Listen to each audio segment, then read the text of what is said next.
Hello everyone, it's the Quilting Marine again. Look, we're going to cover a couple of parts that you should look for when you're starting out, alright? You don't need to spend a whole lot of money getting these things, okay? You have your rotary cutters, alright? I have a few of them. I would have 4 here, but thank Gift Basket Appeal because I had to loan her one so she could have a good cut on some of her projects, okay? You have a 45 millimeter size, and you have the 60 millimeter size. And I think the only difference between the two is that this will allow you to cut thicker material when you have a bunch of them stacked up. This will allow you to get through them better. I may be wrong. I'm not an expert in this. I just like to do it. Scissors, all right, a great pair of scissors.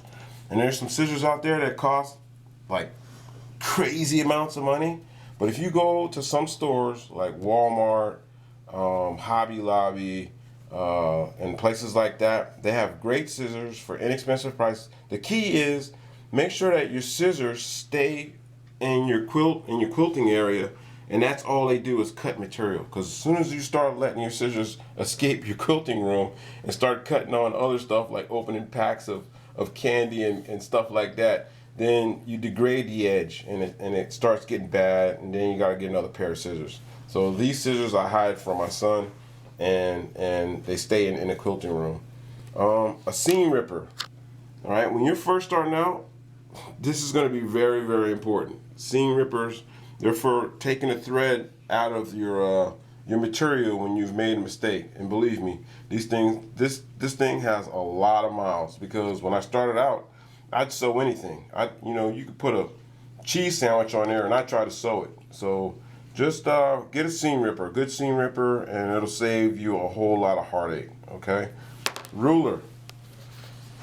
All right, so this ruler was the first ruler that I got after I realized that the ruler that I started with, this is the ruler I started with. I picked this up at Walmart because I was in such a frantic pace to grab stuff to quilt with.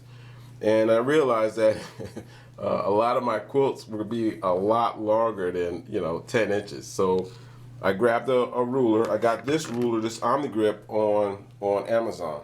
All right, and I have other rulers that I've ordered from Missouri Star Quilt Company. We'll talk about them later on.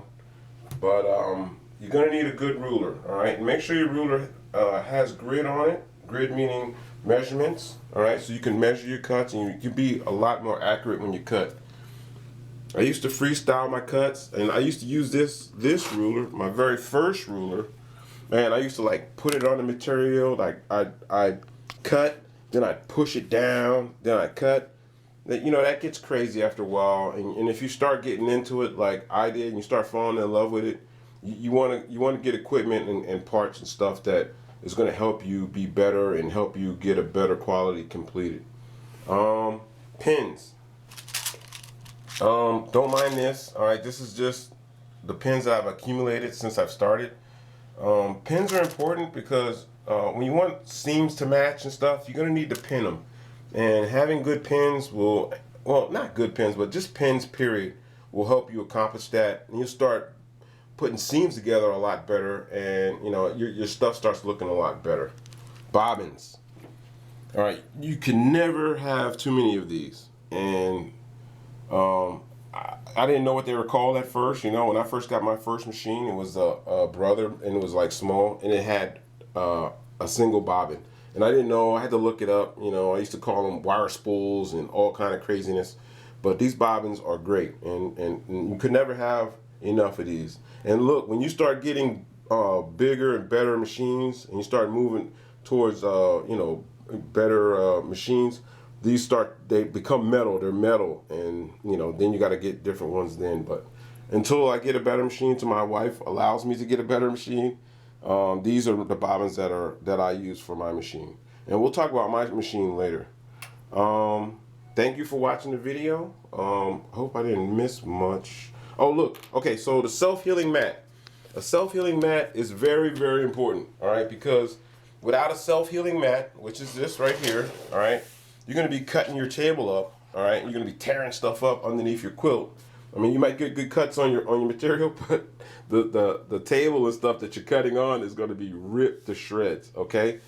And I'm trying to trying to be a good guy right now so I could jockey for a bigger and better colored one. There's a blue one that I really want to get, but start off basic. All right, you can find these on Walmart too, or other hobby shops and craft shops. And don't go out spending crazy amounts of money. If you got to start off, grab yourself a inexpensive rotary cutter. All right, maybe it's a pair of scissors, and just go for it. All right, don't bog yourself down with I gotta have this and I gotta have that before I start. Just start, and then we'll move on from there. Don't worry, I'll be here for you if you got questions for me. All right. Remember. Oh, thank you for watching the video. Please subscribe. I would never tell you to subscribe unless you're a recruit, and then I would tell you to subscribe. But you know, we'll get into that later. And remember, it's only fabric and it's only thread.